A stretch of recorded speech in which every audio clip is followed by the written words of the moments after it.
A little What's Up Wednesday time here today. I wanted to share a few things that are going on. I am deep into my book, so that's going really well. I'm approaching final edit mode. We'll see how that goes this next week or two. But I've also added a couple of chapters in this last week because I'm like, man, this is a really good topic that I don't cover in the book. So I've added that. That is for the book. I'm new to government contracting. Where do I start? Hopefully out early in the springtime of 24. And we've added a few new authors into the coach's playbook that's going to come out in the fall of 24. So I'm very much in book writing, editing, chief editor mode at the moment, doing a lot of that stuff. We're working on some really great webinars. We're working on Rich Ernest and I have been working on a 90-day sales blitz the last couple of days. So that's going really well. We're going to have a really good 90-day program for that.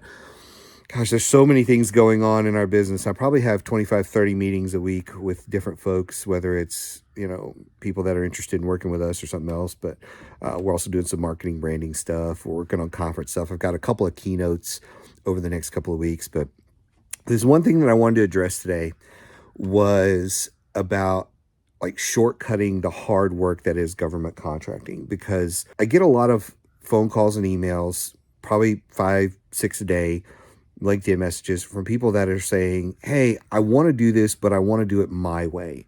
That's ultimately what they're saying. That is the words they're using. But I always say, look, I'm telling you from experience, what you're trying to do is not going to work.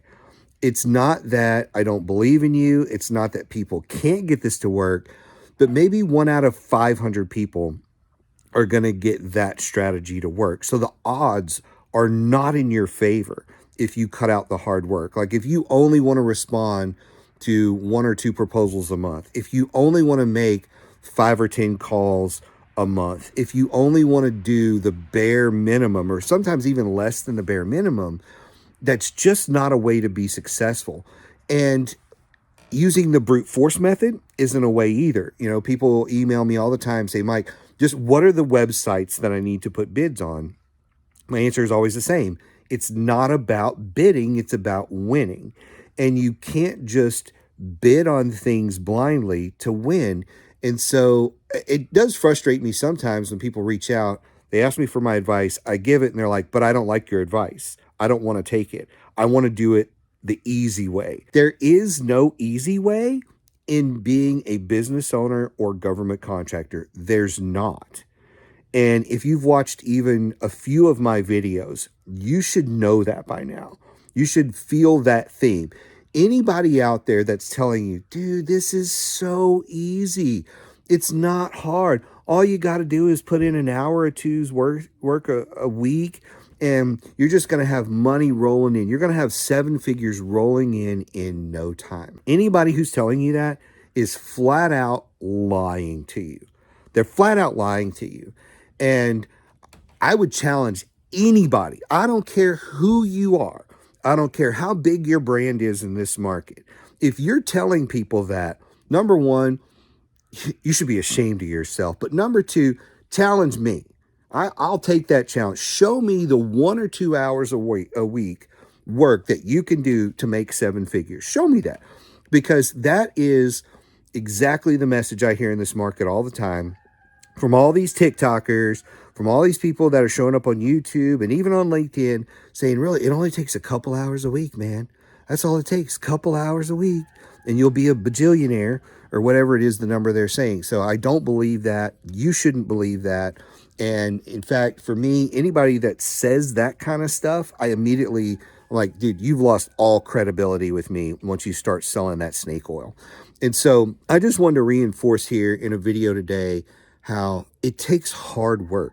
It takes hundreds of phone calls. It takes hundreds of emails.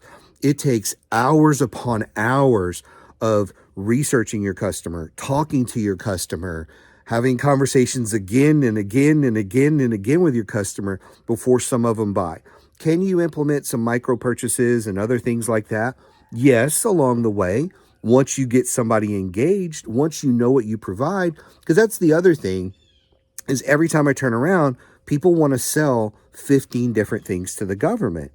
And again, it's not I'm not upset with you. I'm upset with the people in the market who say that's okay, because it's not. When you approach the government and your capability statement has 18 core competencies on it, yes, it is ridiculous. It's exactly as ridiculous as it sounds when I say it. When you show up and you've got 18 core competencies on your capability statement, whether it is a prime contractor that you're trying to team with, whether it's someone in the government, contracting officer, core, whatever it may be, right? When you approach somebody and that's how you look, all they say is, man, Mike doesn't look like he knows what he wants to be when he grows up. It's exactly how they look at you. They also say, I've got 100 other companies that also don't know who they want to be when they grow up that I could call on. Why should I pick you? But when you show up and you do one thing, when you do one thing really, really well, and that's what you communicate to people, people step back and go, well, this is fresh. This is different. I like this. I want to hear more from this person. And I'm not saying you can't do the other things, but show up, do one thing really well. And after 1 or 2, maybe 3 months, go back for a capabilities brief and start telling them, hey, there's these other 2 or 3 things we also do now that we've proven ourselves. But you got to prove yourself first before you can go in and sell those other things. And so give yourself the greatest chance of winning by focusing on what you do best, focusing on your customer, and just putting in a ton of work, a ton of effort on getting to know them, getting to know their problems, getting to know the opportunities they have coming out, getting to know the contracts they have expiring, all that stuff. Get all the intelligence you can. And if you do that and you put in the work, your odds skyrocket. You won't be 1 out of 500. You'll be 1 out of 5. And that's a better chance of success than being 1 out of 500 any day. So do that. Let me know if that's working for you. Let me know if you have any questions around picking your niche, around how to find your ideal client. And those are the questions that light me up. Those are the questions that are going to, push you forward to success the fastest.